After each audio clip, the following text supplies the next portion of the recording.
You've just joined us. This is Newslink on DSTV channel 403. Now, the ANC in the Western Cape is set to hold its elective conference in August, but it's yet to reach the 70% threshold in branches and regions to hold that meeting. The party is not concerned, though, saying it's just being thorough to ensure everything runs smoothly. Let's find out if the party will meet the deadline from its Western Cape spokesperson, Sifiso Mtsweni. Mr. Mtsweni, good morning, and thank you very much for your time. If I remember correctly, June was in fact the initial deadline to hold the provincial conferences, but reports are that now you're possibly going to be ready around August. Is this in fact the case? And just talk me through some of the challenges that have moved you from that deadline of June to August now. Good morning, Fundo, and good morning to the viewers of eNCA. June was the deadline that was put by the National Executive Committee for all provinces that were due for conferences. But you might be aware that all provinces actually revised their dates.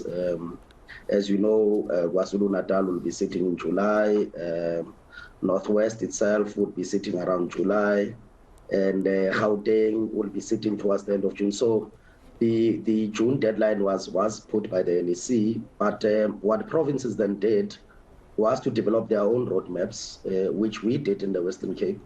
Now, the situation in the Western Cape was a bit peculiar in the sense that there was a dissolved PEC, and then an interim provincial leadership was put in place, which, amongst other things, was to totally overhaul the entire membership system in the province and start building credible structures. In between, there was local government elections, but I must say that from January up until now, there has been quite a lot of work that has been done. As I'm speaking to you now, we are about to hold 2 regional conferences in the Overberg as well as in the West Coast. Towards the end of the month, we should be holding a 3rd regional conference in the Central Karoo.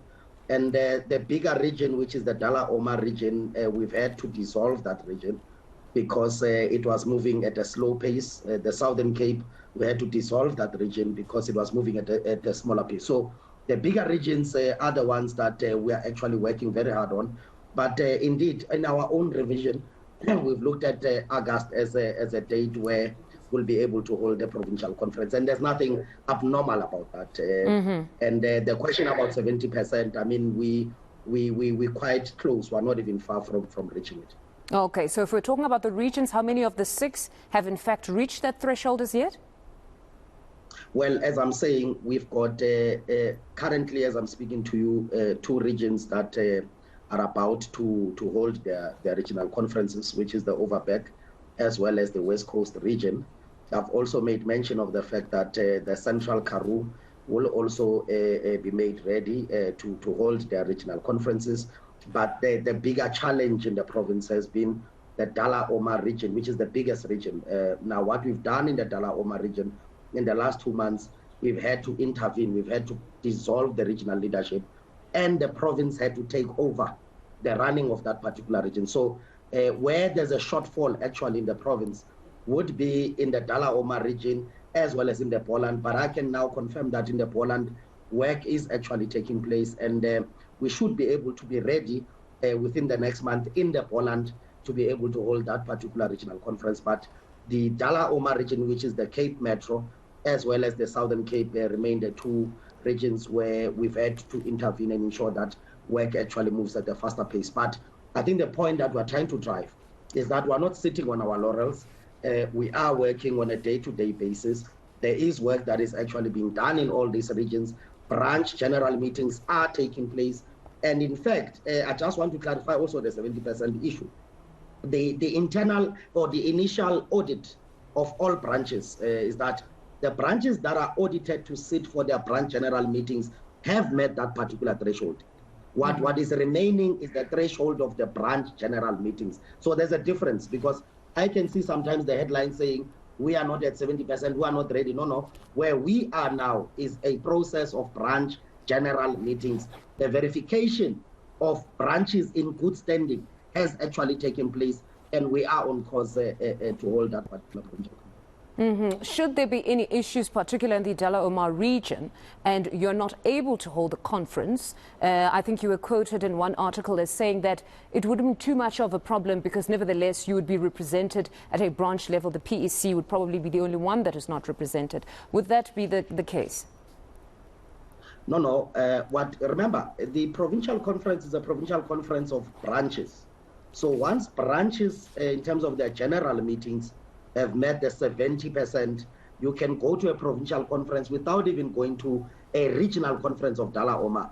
Now, I'm saying within Dalla Omar, we've had to intervene because it's one region that is the biggest, and it's one region that we've really been struggling, even in terms of electoral outcomes and so on and so on.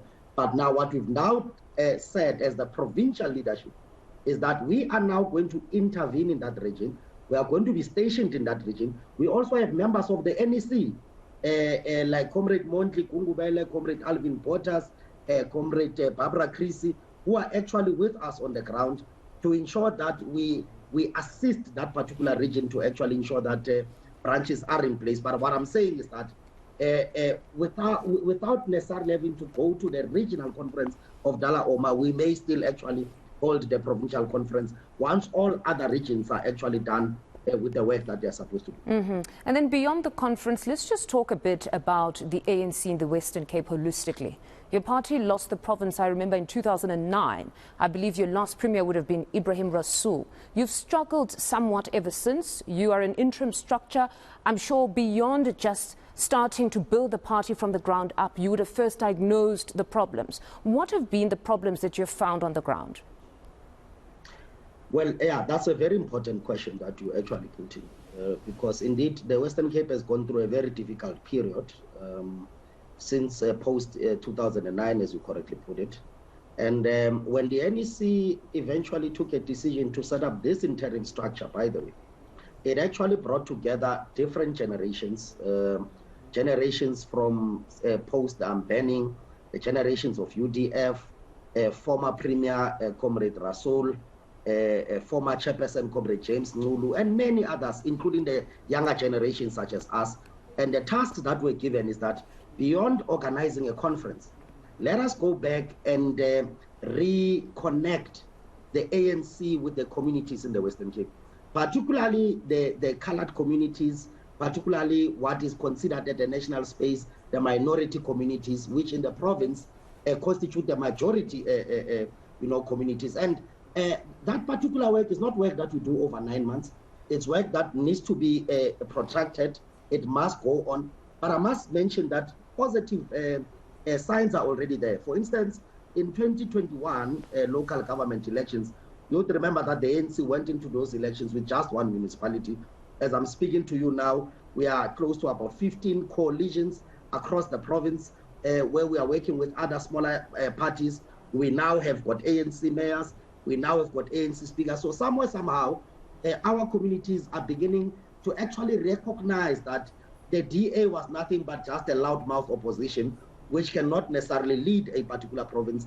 And they are actually starting to say that there are signs that the ANC is starting to go back to its values. It's going back to its basics, where it is about the communities, not about ourselves as individuals, and that the ANC is the only vehicle, in fact, that can actually serve the interest of the poor. Because what has happened with the unfortunate collapse of the ANC post-2009 is that it is the poor communities that actually suffered the most.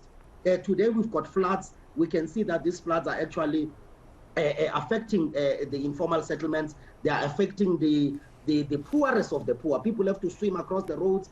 They've lost their belongings because of a simple thing that the city does not want to invest in infrastructure, particularly in the informal settlements. The city does not want to invest in infrastructure in the townships. The DA purely serves the interests of the affluent, of the rich, in the Camps Bay areas, and so on and so on. So it is an urgent task to ensure that the ANC rediscovers itself, renews itself, and that particular process, unfortunately, cannot just be, littered with just processes of conference. It's a process of renewal. It's a protracted process, and I think all of us are actually committed to that process. But some analysts believe that that incumbency curse should have been of a greater advantage to the ANC, but you're not really making those gains quick enough, or that they're significant enough, that if the DA has been weakened to a certain extent in the Western Cape, it's of no doing of the ANC. And really we're seeing a proliferation of parties that cater to the coloured vote. So it's not necessarily that when they leave the DA, they're coming to the ANC. It seems still everybody is struggling with the coloured vote in the Western Cape. So how do you woo this particular cohort?